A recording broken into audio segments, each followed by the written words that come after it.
44절에서 52절까지 말씀입니다. 마태복음 13장 44절에서 52절까지 말씀, 제가 봉독교입니다. 천국은 마치 밭에 감추인 보화와 같으니 사람이 이를 발견한 후 숨겨두고 기뻐하며 돌아가서 자기의 소유를 다 팔아 그 밭을 사느니라. 또 천국은 마치 좋은 진주를 구하는 장사와 같으니 극히 값진 진주 하나를 발견하며 가서 자기의 소유를 다 팔아 그 진주를 사느니라. 또 천국은 마치 바다에 치고 각종 물고기를 모는 그물과 같으니 그물에 가득하며 물가로 끌어내고 앉아서 좋은 것은 그릇에 담고 못된 것은 내버리느니라. 세상 끝에도 이러하리라. 천사들이 와서 의인 중에서 악인을 갈라내어 불물불에 던져 넣으리니 거기서 울며 이를 갈리라. 이 모든 것을 깨달았느냐 하시니 대답하되 그러하오이다. 예수께서 이르시되 그러므로 천국의 제자된 서기관마다 마치 새 것과 옛 것을 그 곳간에서 내오는 집주인과 같으리라. 아멘.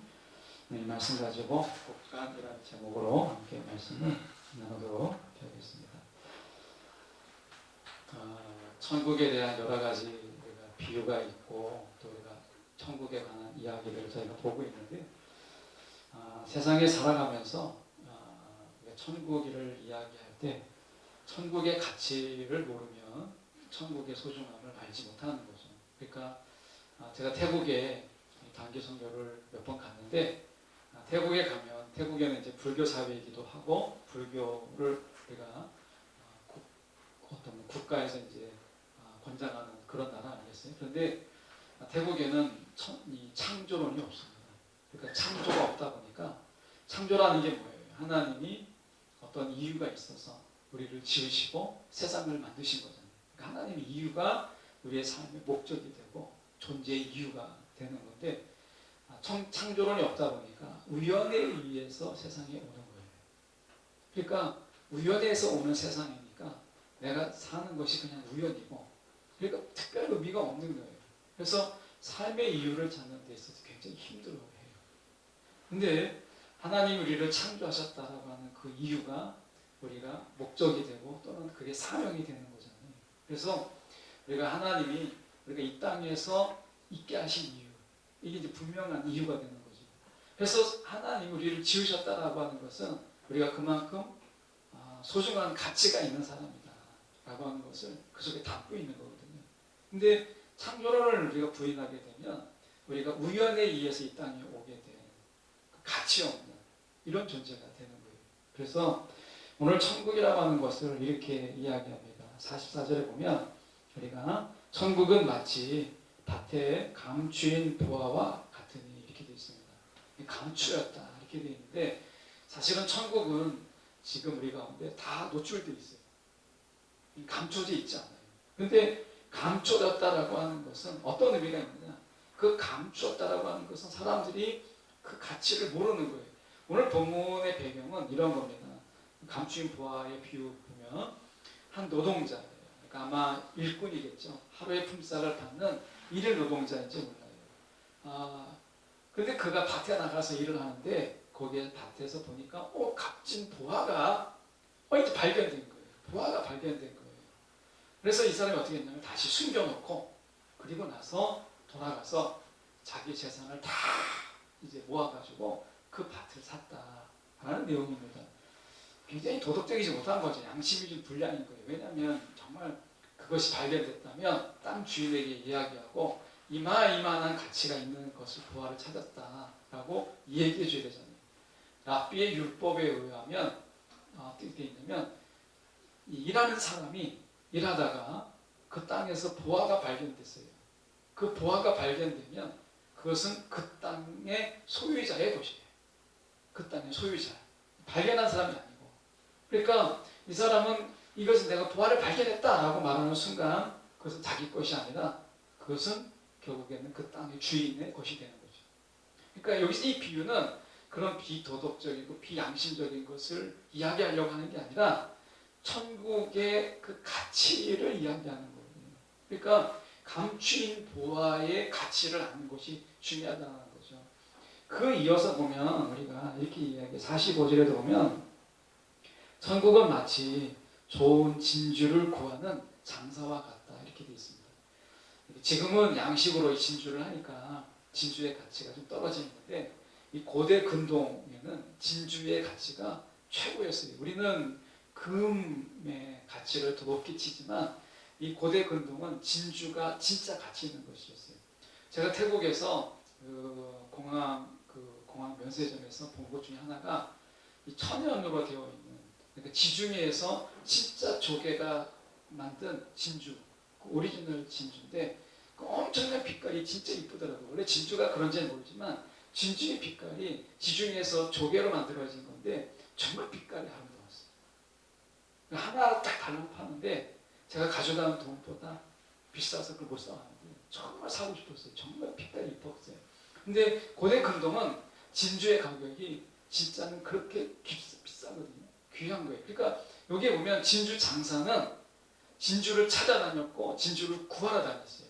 그러니까 앞에서 지금 나와 있는 감추인 보화를 발견한 사람은 어떻게 했어요? 이것을 자기가 찾으려고 찾은 게 아니라 보다 보니까 보화를 발견하게 된 거예요.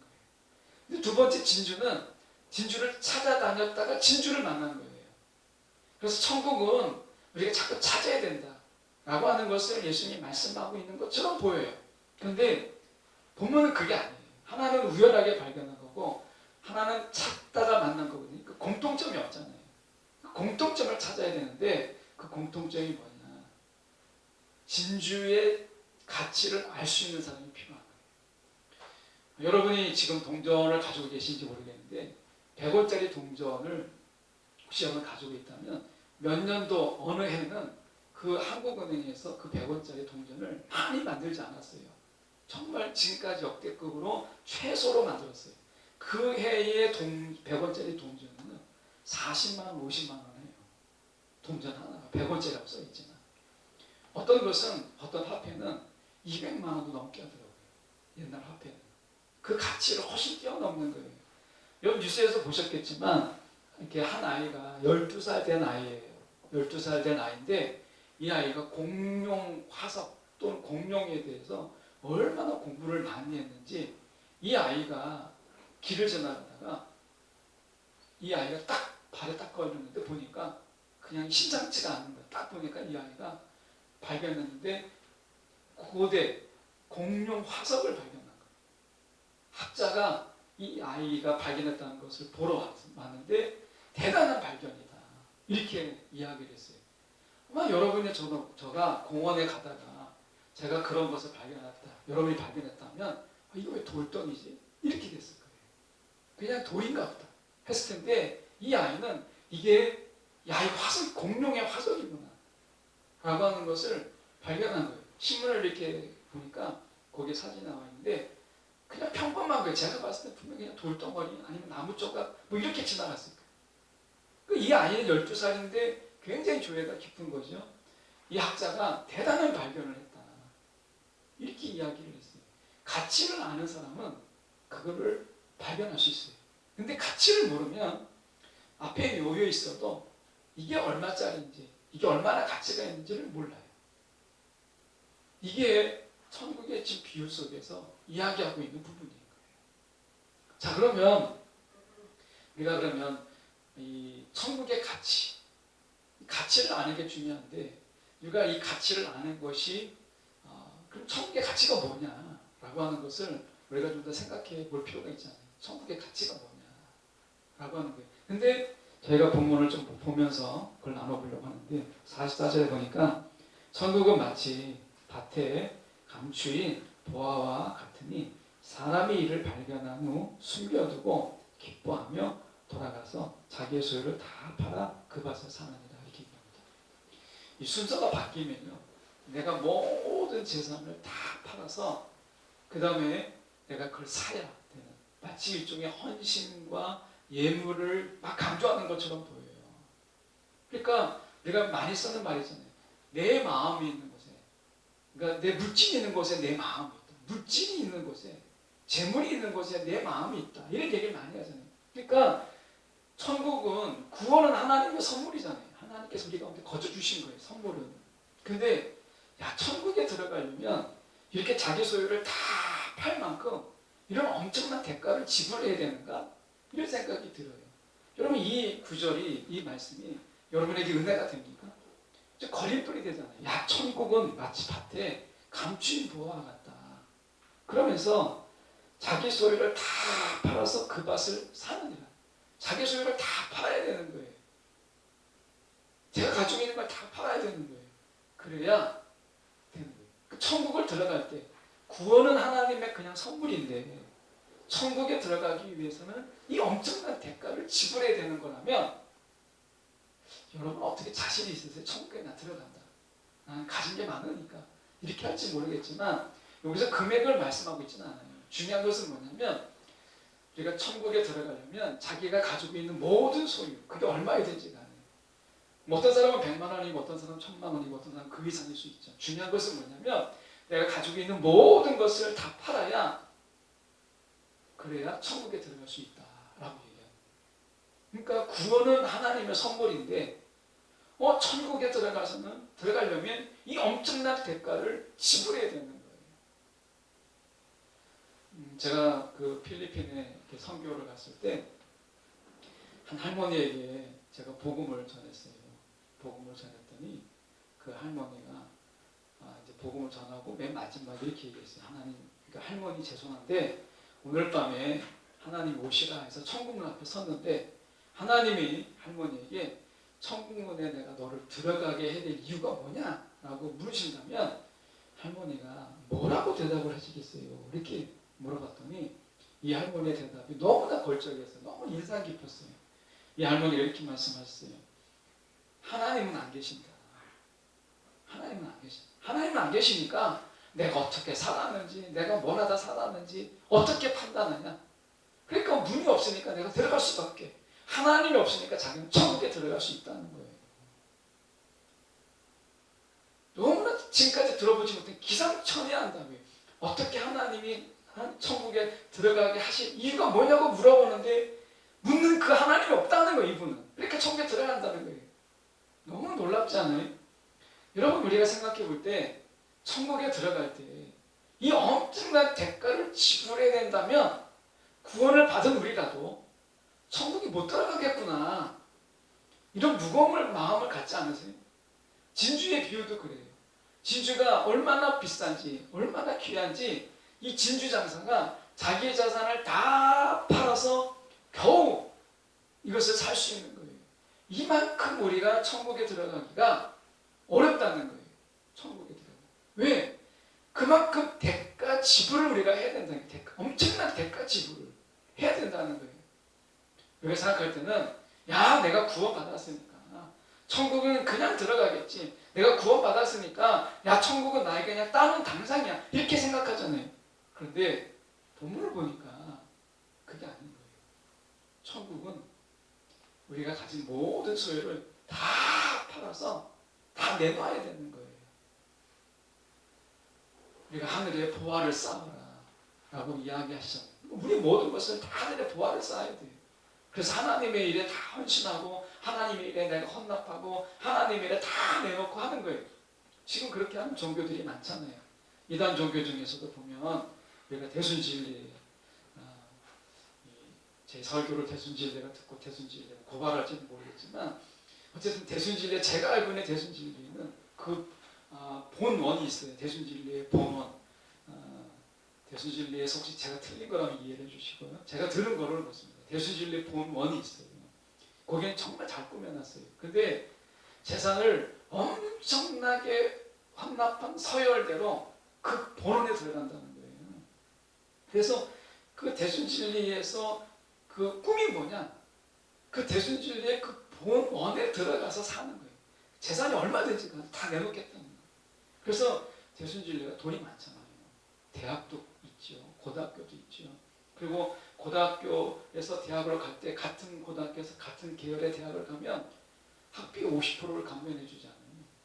그러니까 그 돈이 어디서 나오겠어요. 근데 거기만 그런 게 아니라 다른 종교들도 보면 다 재산을 요구해요. 신천지가 어떻게 그걸 다 운영할 수 있겠어요? 어마어마한 돈을. 하나님의 교회가 그 모든 그 좋은 목의 자리를 다 사잖아요. 하나님의 교회가. 돈이 없어 나오겠어요. 똑같은 교회잖아요. 재산을 다 한다. 재물이 있는 곳에 네 마음이 있다. 라고 하는 거예요. 천국에 들어갈 때도 이만큼 엄청난 재산을 다, 자기 자산을, 자기 소유를 다 팔아야 들어갈 수 있다. 이렇게 이야기하는 거죠. 그러면 저는요, 천국에 들어가기 너무 부담스러울 것 같아요.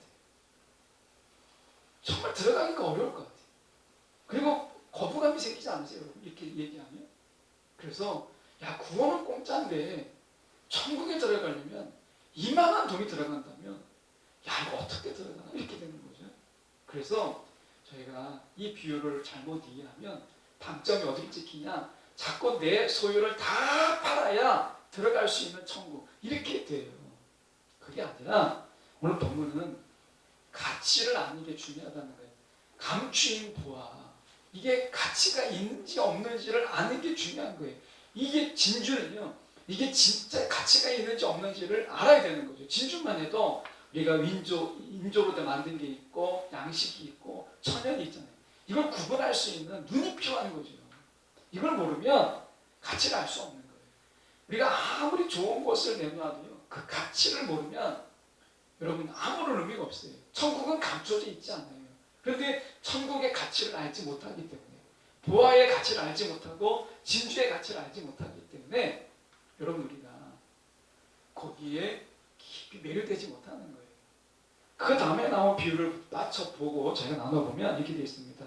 47절에 보시면 천국은 마치 바다에 치고 각종 물고기를 모는 그물과 같으니 그물에 물고기가 가득하며 물가로 끌어내고 앉아서 좋은 것과 나쁜 것을 우리가 담고 버린다는 거예요. 이 당시에 이 고기 낚시 방법은 저인방 낚시예요. 두 배가 그물을 이렇게 쭉 연결해서 이것을 해변가로 쭉 가지고 들어오는 겁니다. 그러면 그 그물이 저인방이니까 바닥부터 쭉 훑어오는 거거든요. 그러니까 고기들이 막 여러 가지가 잡히는 거죠. 근데 그러면 이제 해안가에서 바다로 나갔다가 해안가로 들어오니까 해안가로 들어오면 물고기들이 다 벗어나지 못하고 해변에 올라오는 거예요. 이렇게 잡는 방식이 있고 하나는 땅에다가 해변에다가 그물 하나를 딱 박아요. 그리고 배 한 척이 나머지 하나를 가지고 180도 원을 쭉 도는 거예요. 그러면 그 그물에 고기들이 잡히는 거죠. 그래서 이것을 가지고 나누는 건데 자 보세요. 좋은 것과 못된 것을 구별해요. 뭐가 비슷해? 구별력이 있다는 거. 구분할 수 있는 구별력이 있다는 거예요. 좋은 것과 나쁜 것. 이거 가치를 아는 거죠. 야, 물고기가 어느 게 가치가 있는지, 어느 게 상품성이 있는지, 어느 게 이 상품성이 없는지 이거를 구별할 수 있는 지혜가 있다는 거예요. 가치를 안다는 거죠. 그러니까 생각해 보세요. 여기서 우리가 레위기 말씀에 보면 먹을 수 있는 물고기와 먹지 말아야 될 물고기가 있어요. 부정한 물고기가 있잖아요. 그건 먹지 못하거든요. 그러니까 아마도 여기서 못된 거라고 하는 것은 하나님이 부정하다라고 하는 것은요 다 놔주는 거예요. 다. 그리고 먹을 수 있는 것, 좋은 것, 상품성 있는 것은 걸러내는 거예요. 이 구분과 구별 이게 지혜잖아요. 가치를 아는 거죠. 아마 제가 물고기를 잡는다고 하면 아마 물고기를 잡을 때 그 물고기의 가치를 몰라서 야 이게 진짜 이 상품성이 있는 건지 먹을 수 있는 건지 이런 걸 모를 수 있을 것 같아요. 자 여러분 여기서 중요한 것은 가치라는 거예요. 그러면 여기서 보화와 진주 그리고 좋은 물고기는 과연 무엇을 이야기하는가라고 하는 것을 저희가 좀 더 보려고 해요. 보화와 진주는 우리가 하나님과의 이 평화. 왜냐하면 죄악과 악과 이런 것은 우리가 하나님과의 관계를 깨죠. 그러면 평화가 깨져요. 그러면 거기에서 뭐가 오죠? 불안도 있고 분리가 있고 마음에 근심이 있고 어려움이 있는 거예요. 그러니까 하나님의 평화가 깨지는 거죠. 그런데 하나님의 평화가 회복된 그 가운데서 오는 기쁨 이게 보화와 진주의 가장 기본적인 개념이에요. 자 여기서 이제 발전해 나가야 되는데요. 자 하나님과의 관계가 이제 평화롭게 됐어요. 이럴 때 뭐 가족 간의 관계 속에도 그렇잖아요. 가족 간의 관계 속에서 뭐 불화가 일어나고 갈등이 있고 어려움이 있을 때 그러다가 이제 모처럼 만에 평화가 찾아왔어요. 그럴 때 찾아오는 기쁨이라는 게 있잖아요. 마찬가지로 여기서 말하고 있는 기쁨이라고 하는 것은 부활을 발견한 기쁨, 진주를 막 찾았는데 진짜 감당하는 진주를 발견하는 기쁨, 어부가 고기를 잡았는데 야 정말 값이 나가는 고기를 딱 발견했을 때의 기쁨이라고 하는 것은 하나님과의 관계, 맡겼던 관계가, 끊어졌던 관계가 다시 평화를 찾는 기쁨이에요. 하나님과의 관계 속에서 내가 평화를 찾는 거예요. 이 평화가 주는 기쁨이라는 게 있는 거예요. 하나님과의 불편한 관계는요, 사람과의 불편한 관계보다 훨씬 더 어렵습니다. 거기에서 찾아오는 어려움이 있어요. 눌림이 있어요. 그러니까 하나님과의 관계의 평화. 여러분은 하나님 관계 속에서 평화를 누리고 계십니까? 아니면 하나님과의 관계 속에서 불편함을 넘어서 하나님 관계가 적대적이고 대적하고 어려움 속에 있습니까? 여러분 하나님의 관계를 돌아보셔야 돼요. 하나님의 관계. 그러니까 하나님의 관계가 이제 회복돼서 내 속에서 하나님만 생각해도 그냥 좋은 거예요. 그냥 내가 하나님만 떠올려도 내 마음에 그냥 뿌듯한 거예요. 이런 어떤 평화에서 오는 기쁨이라는 거예요. 이게 보하고 그리고 이게 진주예요. 근데 세상이 이 가치를 몰라요. 숨겨놓은 게 아닌데 이 가치를 모르니까 세상에서는 어떻게 해요? 소유가 기쁨이에요. 소유가. 쾌락이 기쁨이고 향락이 기쁨이고 내가 하고 싶은 오락이 기쁨인 거예요. 그 우리는 알잖아요. 그게 끝나고 나면 막 허무가 몰려오고 공허함이 몰려오고 우리 가운데 회의주의가 몰려오잖아요. 야 이거 별거 아닌 거예요. 그래서 전도서에서 뭐라고 얘기해요? 솔로몬이 자기가 왕인데 이것도 해보고 저것도 다 해봤는데 진짜 세상은 한마디로 끝나더라는 거예요. 헛되고 헛되며 헛되도다. 이 한마디로 끝나는 거예요. 다 해봤는데.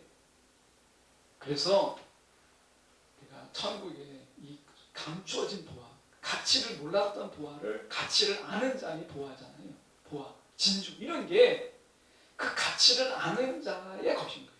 그래서 하나님은 우리 가운데 원하실 때 내가 돈을 내라, 헌금을 많이 해라, 그리고 내 소유를 다 팔고 진짜 비싼 대가집을 다 해라. 이 말씀을 먼저 하지 않으세요. 이 말씀을 먼저 하면요 종교가 돼요. 종교. 그냥 부담으로. 하나님은 우리 가운데 분명히 말씀하셨어요. 억지로 내는 것은 하나님이 연락하지 않으세요.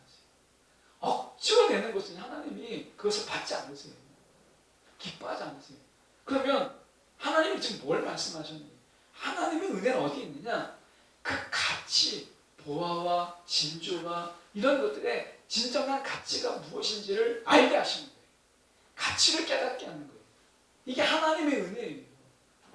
하나님은 지금 그것을 위해서 일하시는 거예요. 가치. 신앙생활 하다 보면 때로는 믿음이 좋은 거라게도요. 사람은요, 죄의 본성이 있기 때문에 좋은 게 계속 좋지 않습니다. 그러니까 믿음이요, 좋은 건데 때로는 믿음이 지겨워질 때가 있어요. 여러분 믿음이 지겹지 않으세요? 믿어야 된다 막 하면 막 짜증이 나고 막 이런 거죠. 믿음이 지겨워지는 거예요. 그리고 삶이 퍽퍽하고 팍팍해요.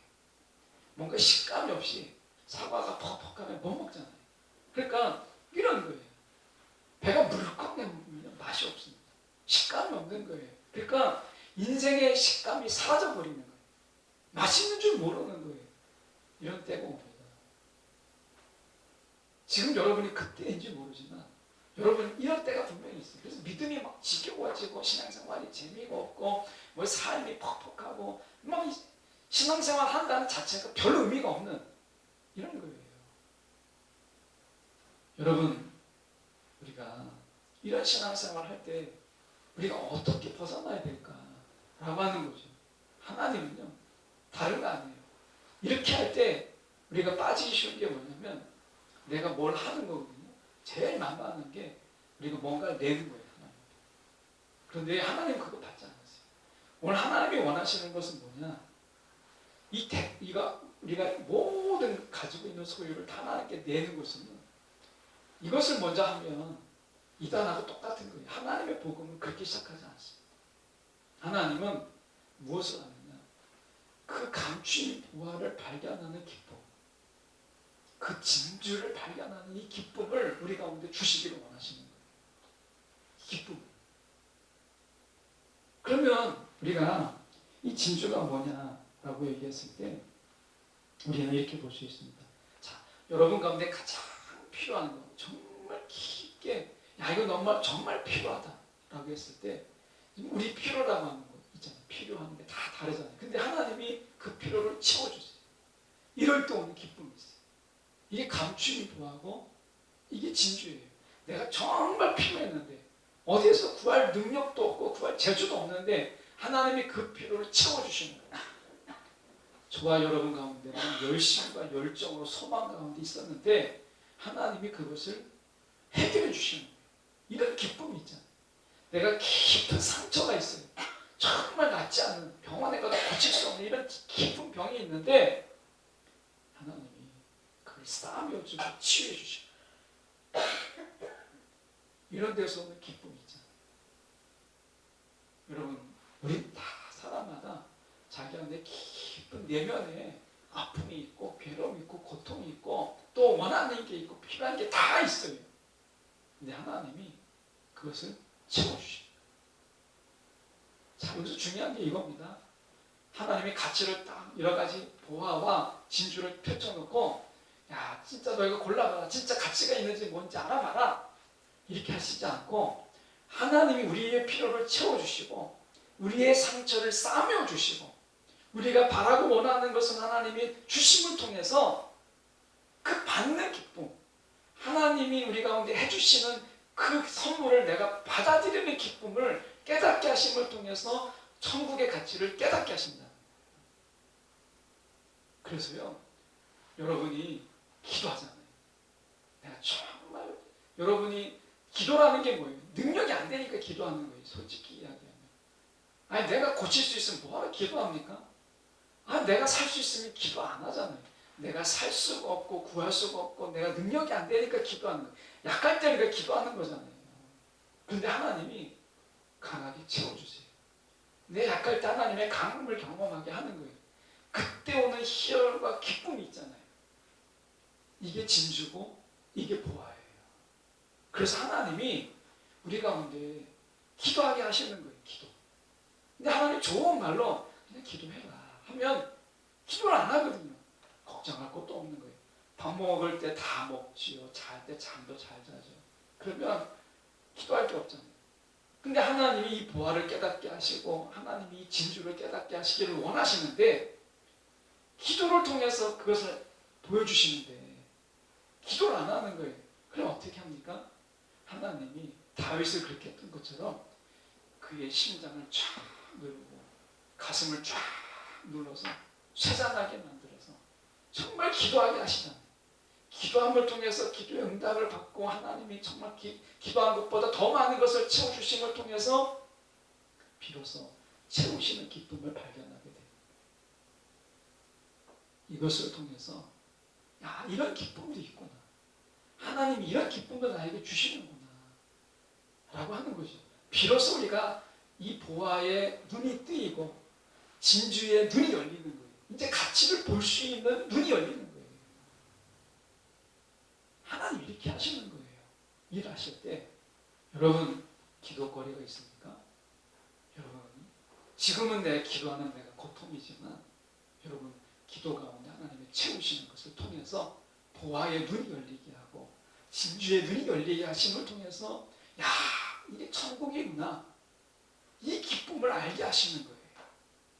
이 기쁨을 알게 하심을 통해서 우리가 정말 하나님의 진주가 너무나 귀하고 하나님의 보화가 너무 귀한 거예요. 그 기쁨이 너무 귀하고 평화가 너무 귀하다 보니까 내 속에서 내가 자발적으로 자원해서 하나님 앞에 내가 이것도 드리게 되고 내 마음도 드리게 되고 내 시간도 드리게 되는 거예요. 그러다 보면 모든 것을 드려도 아깝지가 않는 거예요. 하나님은 이렇게 하시지 막 2단 3단처럼 막 너희가 재물을 먼저 내라 있다. 그러면 천국이 있다. 이렇게 장사하지 않습니다. 책 중에 하나님은요, 재물로, 하나님은요, 우리 가운데 성공으로 장사하지 않으세요. 보화로 장사하지 않으세요. 하나님 그런 장사꾼이 아니세요. 여러분, 우리가 아셔야 돼요. 하나님이 우리 가운데 먼저 천국이 뭔지, 천국의 가치가 무엇인지, 그 보화가 무엇인지, 진주가 얼마나 귀한지 이걸 알아야 되잖아요. 알아야, 깨달아야 내가 사든지 말든지 하지 않겠어요? 그래서 성경이 이렇게 말하는 거예요. 51절에 보십시오. 51절에 보면 이 모든 것을 깨달았느냐? 이렇게 깨달았느냐? 제자도의 핵심은요, 깨달은 거예요. 이해가 제자도의 핵심입니다. 깨달았느냐? 이걸 아느냐? 라고 하는 거예요. 그래서 말씀에 우리가 이 말씀을 이야기하는 것이 바로 그겁니다. 에베소서 5장 17절 말씀에 보면 그러므로 어리석은 자가 되지 말고 오직 주의 뜻이 무엇인가를 이해하라. 주의 뜻이 무엇인가를 이해하라. 이렇게 얘기해요. 그러니까 막 분별 없이 막 어리석은 자, 자기 내키는 대로 이렇게 하지 말고 정말 주님이 원하시는 게 무엇인지, 주님의 뜻이 무엇인지를 이해하라는 거예요. 이 이해하는 것, 깨달은 것이 제자도의 핵심이거든요. 가치를 알아야 가치에 투자하는 거예요. 가치를 알아야 그 가치를 사는 거죠. 하나님이 우리 가운데 가치도 모르는데 돈부터 내라, 막 너희가 가진 것을 다 팔아라, 이렇게 말씀하지 않으세요. 저는 그래서 시편의 말씀을 한번 소개하고 싶어요. 시편 135편 7절에 보면 이렇게 말씀합니다. 안개를 땅끝에서 일으키시며 비를 위하여 번개를 만드시며 바람을 그 곳간에서 내시는도다. 하나님께서 바람을 곳간에서 내신대요. 그 하나님의 곳간에는 뭐가 있느냐? 바람이 있는 거예요. 이 식물을 키우다 보면 바람이라고 하는 물, 햇빛, 근데 또 하나 필요한 게 뭐냐? 바람입니다. 바람이 없으면요, 안 돼요. 한 식물학자가 이렇게 한번 했어요. 정말 최적의 조건으로. 그래서 온실을 만들었습니다. 햇빛도 있고 물도 주었어요. 거기다 식물을 키웠습니다. 정말 최적의 온실이에요. 어떤 외풍도 없이 완벽하게 만들었습니다. 유리로 안전하게 비닐하우스처럼 너무나 완벽하게 만들었습니다. 그런데 식물이 자라지 않는 거예요. 햇빛도 있고 물도 있는데 그 천혜에 정말 오염물질이 하나도 없도록 딱 막아놨거든요. 자라지 않는 거예요. 나중에 심리학자가 발견한 게 뭔지 아십니까? 바람이 필요한 거예요. 바람. 그래서 그걸 걷어들였어요. 그리고 땅에다 심어놨더니 햇빛과 물이 있는데 바람이 부니까 이 뿌리가 넘어지지 않기 위해서 뿌리를 자꾸 내리는 거예요. 비로소 뿌리가 튼튼해지게 되니까 줄기가 튼튼해지고 잎이 무성해지더라는 거예요. 이 식물학자가 이야기하기를, 야, 바람이 없으면 식물이 안 자라는 거야. 그래서 식물의 3대 요소가요, 물, 햇빛, 바람입니다. 바람이 없으면 안 돼요. 인생에도 마찬가지입니다. 인생에 바람이 불어요. 여러분, 인생에 바람이 부는데 여러분, 그것이 우리를 넘어뜨리려고 하는 게 아니라 우리를 뿌리내리게 하는 거예요. 그래서 하나님의 곳간에 바람이 있어요. 하나님의 이 곳간에 바람이, 바람이 얼마나 인생에서 귀하면 하나님이 이 바람을 곳간에서 넣어줬다가 쓰시겠어요. 여호수아 말씀에 보면 이렇게 말씀합니다. 여호수아 6장 19절의 말씀에 보면 은금과 동절 기구들은 다 여호와께 구별될 것이니 그것을 여호와의 곳간에 드릴지니라. 자, 여리고를 함락할 때요, 하나님께서 얻게 되는 은, 금, 동철, 이것은 하나님 앞에 거룩한 것으로 하나님의 곳간에 넣게 했어요. 하나님의 곳간에 다 넣으라 라고 얘기했어요. 알곡은 하나님의 곳간에 넣습니다. 소중한 것, 귀한 것은 하나님의 곳간에 넣어요. 하나님의 곳간은 그 귀한 것들로 가득 차 있어요. 오늘 우리는 하나님의 곳간에 들어갈 알곡 같은 존재예요. 알곡 같은 존재. 그래서 하나님의 곳간에 들어가기를 하나님은 원하시는 거예요. 하나님 곳간에 넣어주기를. 그리고 우리의 마음의 곳간에 하나님을 두시기를 원하시는 거예요. 여러분, 천국이라고 하는 것, 하나님의 평화가 거기에서 오는 기쁨이 우리가 이게 보하고 그게 천국이잖아요. 하나님은요 사람을 지으실 때 천국에서 있다가 지옥으로 보낸 게 아니라 천국에서 천국으로 왔는데 좀 다른 성격의 천국이죠. 바람이 좀 있어요. 모진 바람이 좀 있어요. 그런데 하나님 우리를 곳간에 놓을 알곡처럼 농부가 그렇게 돌보는 것처럼 우리를 돌보시고 계시는 거예요. 저는 오늘 말씀을 통해서 하나님의 곳간 이렇게 이야기합니다.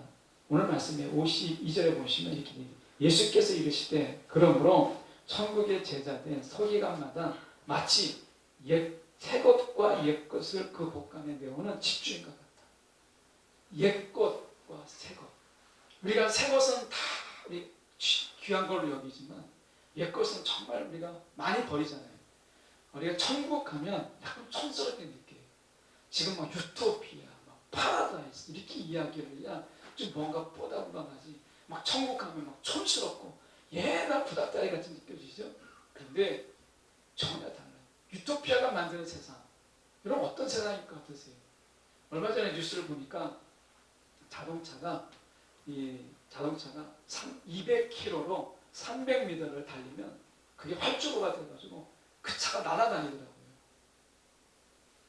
그런데 그거를 본 기사를 본 어떤 댓글이 참 재밌었어요. 뭐냐면 300m의 활주로가 없으면 내릴 수가 없는 거예요. 추락해야 되는 거예요. 인간의 한계가 그거예요. 여러분 세상이 만드는 유토피아가 어마어마한 것처럼 보이지만 여러분 하이테크 사회에 여러분 우리가 고도의 넓은 어떤 감각이 필요하잖아요. 이 하이테크 사회 속에서 메말라가는 하이터치가 필요한 거예요. 여러분 우리가 감성을 살리고 뭔가 만져줄 수 있는 이런 게 없잖아요. 비대면 우리가 비대면 제가 성동생모소 이렇게 갈 때 24시간 커피점이 있어요. 커피 이름이 나우커피인가 잘 모르겠는데 그 커피점이 있는데 24시간 다 비대면이에요. 사람이 들어가는 걸 봤더니 자기가 누르고 돈 주고 사는 거예요. 사람이 없어요. 커피가 기계에서 나와요.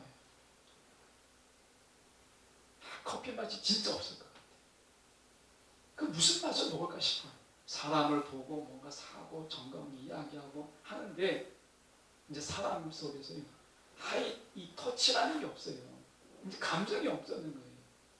옛날에 우체국에서는 어땠어요?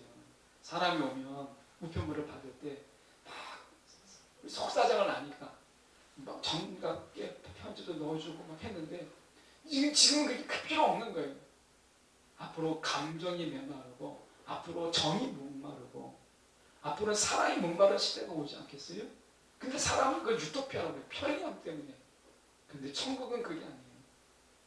천국은 그런 하이테크는 아니지만 하나님과의 교감이 있고 정감이 있고 하나님의 사랑이 있고 하나님의 인애가 있고 이런 거예요. 여러분 하나님이 만드신 천국을 보십시오. 진정한 기쁨이 어디에 있어요? 교류와 교제와 하나님과의 만남 속에 있잖아요. 어디에 가치를 두고 사세요?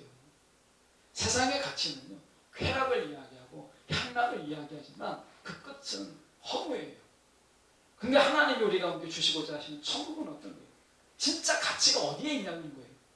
우리가 하나님의 정말 천국에 그 가치가 보아와 진주가 어느 것에 가치가 있느냐 이거죠. 세상은요 좋은 집은 소개할 수 있어요. 좋은 집. 그런데 여러분 세상은 좋은 화목을 보여주지 못해요. 좋은 집을 소개하지. 우리가 보면 TV 프로들 보면 요새는 집 소개하는 게 엄청나게 많더라고요. 집 구조도 잘 돼 있고 집들 저 집. 근데 그 집에서 산다고 해서 과연 저절로 평화가 있고 화목이 있을까요? 전 그렇지 않아요. 그래서 하나님은 우리 가운데 진정한 가치가 어디에 있느냐라고 하는 거예요. 집이 아니라 가정이잖아요. 홈이잖아요. 그러니까 너무 다른 거죠. 우리가 하나님의 가치를 알면요. 하나님께 내가 헌신할 수 있어요.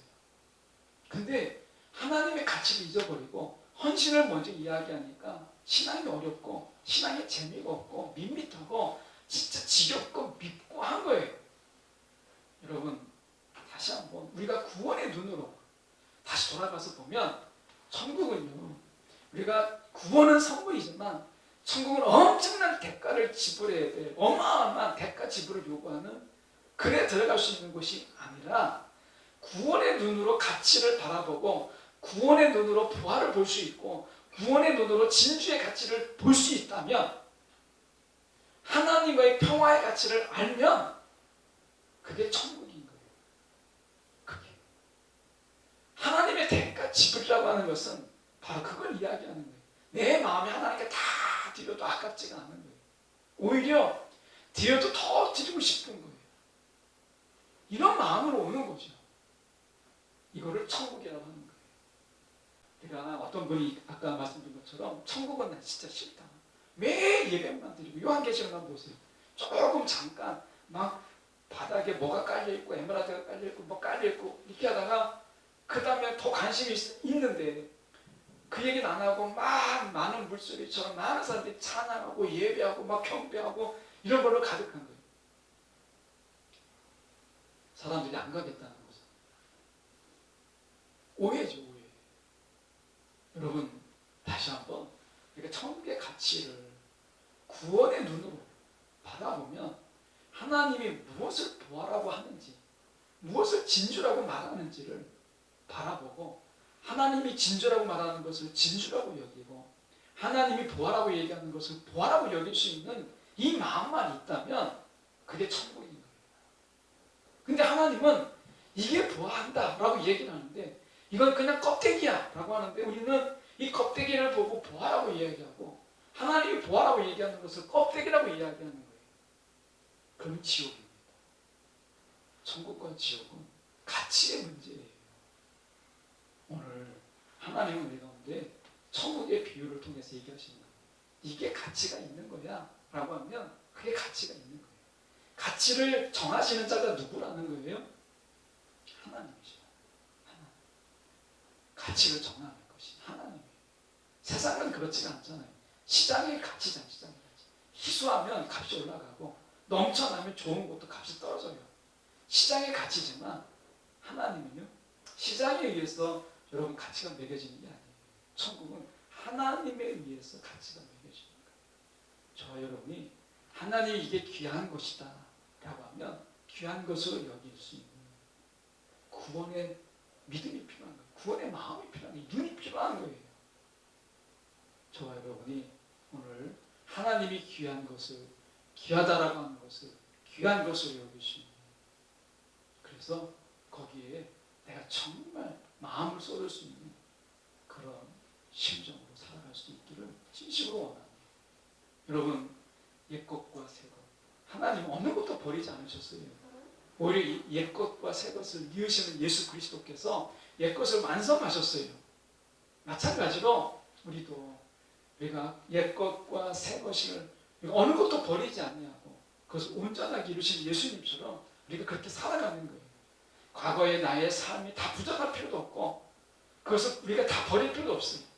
그 옛것을 있음으로 인해서 오늘 우리의 삶을 완성시키는, 사도 바울은 그래서 나의 나된 것, 다 지금까지 나된 것은 다 하나님의 은혜라고 이야기하잖아요. 오늘 저와 여러분이 우리가 삶 속에서 하나님의 가치를 마음에 품고 살아갈 때 그게 천국이에요. 오늘 우리가 하나님의 손길을 통해서 저와 여러분 속에서 치유가 있고 회복이 있고 또 하나님의 만지심이 있고 하나님의 싸매줌이 있는 그런 하루하루의 삶이 되기를 간절히 소망합니다. 기도하겠습니다.